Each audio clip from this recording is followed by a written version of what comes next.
Hello everyone, it's Bushcraft. Thanks for tuning in. Hope you're all okay, having a good time. I'm here with one of my friends today, Paul, and we're doing an overnighter. We're somewhere in Warwickshire, that's all I'm going to say. It's summer solstice today, and we thought it'd be a good time to do an overnighter. So we've got all of our kit, and join us on our night.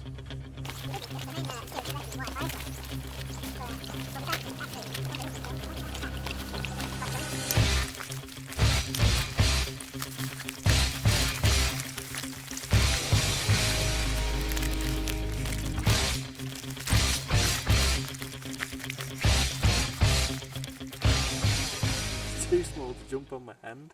There we go. Check that out. Handsome little fella. Right guys, we've just come across a patch of wood sorrel. We're going to harvest some up.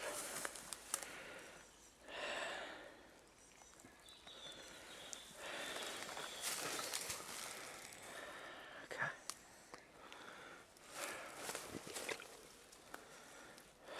What's it taste like? Chicken. Sorry, apple peel. We've just come across this bracket fungus on a dead birch. It's birch polypore.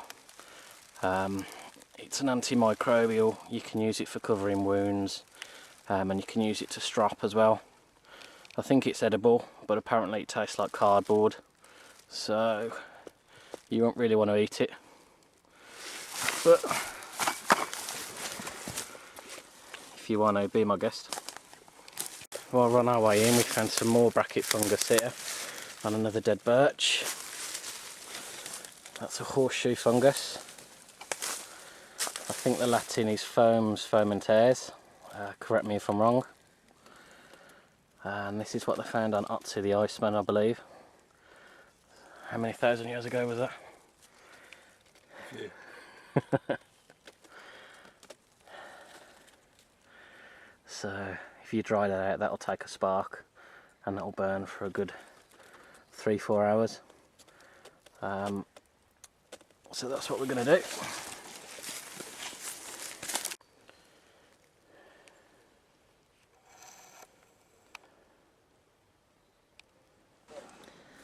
Right then guys, we're in the camp.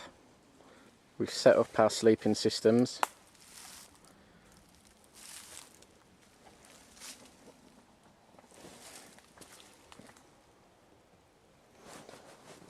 And I'll just go through the what we've done. So what hammock have you got? I've got the 10th Wonder Hornet. Okay. I've had for a few years now. You can probably see for the aficionados it's one of the earlier models. But I'm very happy with it. The only things I could do with a zip on both sides. That's the only thing. So you're thinking of modding it then? We might mod it to do that, yeah. Okay. And you're being brave, aren't you? There's no tarp. No tarp. It's summer solstice today. Yeah. Lovely glorious weather, and I'm not expecting any rain. But you know, this is England, so I brought my basher with me just in case. My system here is a lightweight 10th Wonder summer tarp that I use. Basically you're buggered if it rains, but it keeps all the foliage off. I've got a snug pack under quilt, and I've got a thin chelate sleeping bag, which isn't the best. Knot wise, using tree huggers, and I've used an Evenk hitch on the tarp, and my tarp's always keeping bishop bags. The other side of the tarp, I've used a taut line hitch, and then I've tensioned it with 2 figure 9s, night ice figure 9s, which are these little things here, which just make things a little bit easier and quicker. This is called an MSR Dromedar 6 litre. They're absolutely awesome. You really want to get one. I've had that for a while now. I've got British Army softies here in a stuff sack, And this here is a folding buck saw from Tamarack Outdoors. It's called a Duluth folding saw. Absolutely awesome. And to the guy who owns Tamarack, I can't remember his name, sorry. I had a bit of a whinge on Twitter because of the time it took. I didn't realise it was stuck at the port. And the guy kindly gave me some free spare blades for it, which is good. So yeah, if you want to get one of them, Tamarack Outdoors. Right then, what we got here? This is my, I don't know the technical name for it, but this is the slightly larger than the hand axe, Friska's axe, which I really like these axes due to their lightweight, with the fiberglass handle. If any of you don't know, Friska's is actually Wilkinson's sword, and this has the Wilkinson sword brand on it. You can have a shave of that in the morning. So I'll have a shave with that, yeah, and it'll keep us warm tonight. Okay. And that'll be just with the chopping. And we had quite a lot of mozzies about half an hour ago, so we've put this paraffin lantern on and we filled it with citronella. It's kind of worked, hasn't it? It has, yeah, they disappeared.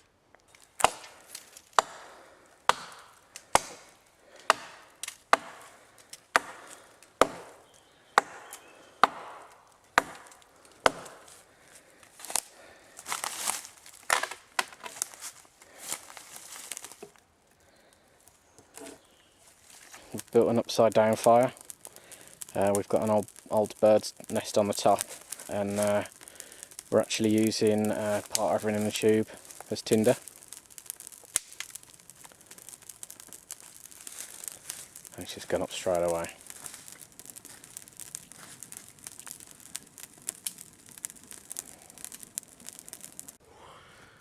Right, we're 9 hours in. And the fire's still going okay. Paul's been foraging and found some Romanian beer. Is that right, Paul? Yeah, it was on the Romanian beer tree, just over there. Which one's that? You can't see, it's just around the back there. Just around the back, okay. Yeah. Next to the Lithuanians. Did you carve that cooksy yourself? Hmm? Did you carve that cooksy yourself? Yeah, I actually mined it from the titanium ore. Really? In my garden, yeah. An hour in now to the upside down fire. It's burning nicely. We're thinking that we should have packed the bottom logs a bit closer. So we're going to end up going out in a bit and getting some more wood. But I thought I'd take this opportunity just to interview Paul. Well, Paul, you've been interviewed, is that alright? Good evening. How long have you been doing this then? Very long time. About 14 years. Okay. How did it all come about? Well, but prior to then, like most people, I used to go traditional camping. And then a friend of mine met some people that used to, well, actually still do this wild camping, and thought we'd give it a go. Okay. And I've not looked back since. You have you ever been on a formal, I'll call it formal, you ever been on a bushcraft course or anything like that? No, I haven't. No, just self-taught, learn off your friends? Yeah, learn off your friends. Yeah. Don't need to go on a bushcraft course. We've done a couple of Maddens, well, a few Maddens now, haven't we? We have, yeah. The canoeing, the lakes, climbing. Well, you did the climbing. We did the climbing at up at the lakes, yeah. Yeah. At Cathedral Quarry. Yeah. Very good. Thoroughly enjoyed that, but they were great. A few great weekends away we've had this year. And also up to the Bothy, up in the lakes. Yeah, that was good. Which was a real expedition. A proper yomping through a peat bog. Yeah, that was a proper yomp. Through the snow. It's the middle of the British summer. It's about, I don't know, 23 degrees and it's about 40 degrees Celsius here by the fire. I'll move back a bit before my trousers spontaneously combust. I said to you, didn't I, those big logs are not going to go up. And you said, of course they are, and they've just gone up straight away. Yeah. They'll burn nice. Ash, I think they were. Yeah. So, guys, how long have you been doing this? I was in Army Cadets years and years ago. Did a bit of it then. That was my introduction. And I did what you said, really, family camping. I like to be outside. And then I gave it up for years and years and years. And then I started going surfing in the Gower in South Wales. Started camping again. Then I had a prolapse disc in my back about 4 years ago, and I had quite a big operation sorting that out. And my left leg had atrophied quite a lot. So I decided the best way to sort that out is to go cycling. So I started going on cycles, and I got bored of these day cycles, so I started going on 3 and 4 day cycles. And I did the whole thing of taking a road bike, staying in B&Bs, and then I met Dred, and he said to me, you know, what are you doing? Why don't you rough it? And I hadn't even contemplated it at that point. So then I started looking on YouTube at what people were doing, cycle touring, and then I just sort of came into bushcraft then. So I started mixing it up. So I created a bush bike, and then I started wild camping on my 3 or 4 day sort of cycles. And then I found out I actually prefer bushcraft to the cycling.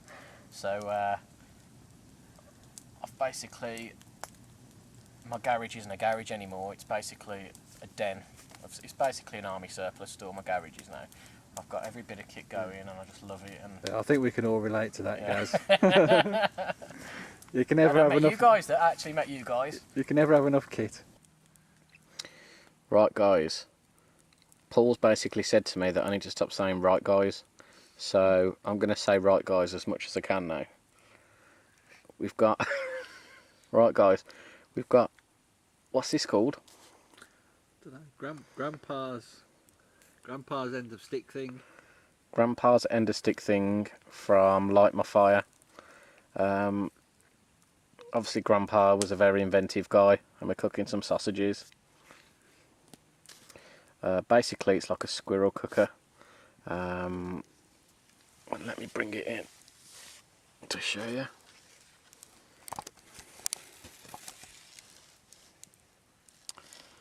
It was about 5-6 quid, and it fastens onto the end of a stick, and you can cook your sausages on there. So I'm sure you can do without one, but it's nice and easy. Right, what we testing here, Gaz? Right then, it's about 2:30 in the morning. Do you want to show them the fire? Fire's still going. How many trees have we done now? Oh, I've lost count. We've done about 6 trees. And I just thought it'd be a good time to do a little tinder test. I've got a few tinders here that I bought at the Bushcraft show. So we've got Hammock tinder here. We've got jute twine. We've got charcloth. And we've got some of the horseshoe fungus that we got earlier. So let's have a quick look. Let's see which will take a spark, or will take a spark.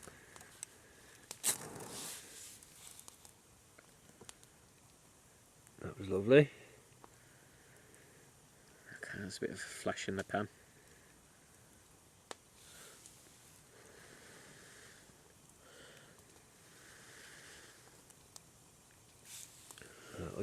That'll get your kindling going.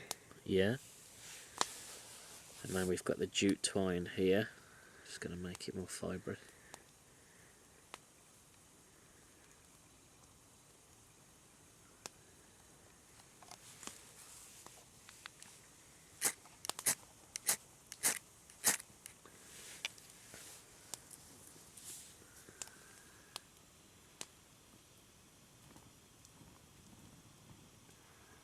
That burns lovely. Yeah.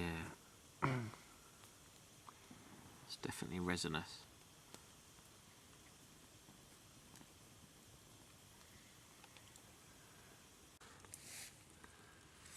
That's going to be a slow burn. That's what we want.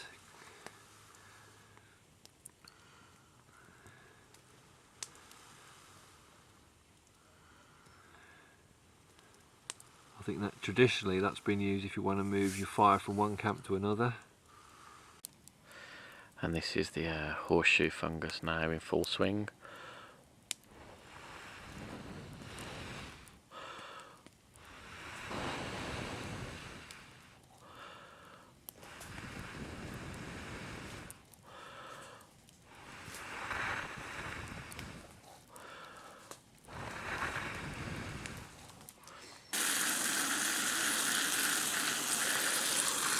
So guys, it's morning and we're cooking breakfast.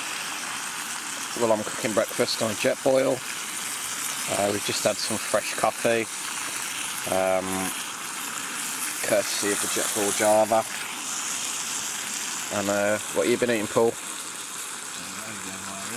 All day breakfast. Okay, any good? Very gorgeous. Was it? So you won't want any of this then? Ooh, I don't know. I won't say no. How did you sleep? Fantastic, really good. Yeah, me too. Had a bit of wildlife, haven't we? We've had cuckoos, foxes, owls, dogs. Yeah, So we're going to have this and then we're going to start packing up. Right then, we come to the end of our overnighter. Hope you enjoyed it. As you can see, we've cleaned up the camp now, leave no trace. There shouldn't be any trace of us here. I've had a good night. It's my first video, so feel free to comment and I'll catch you soon.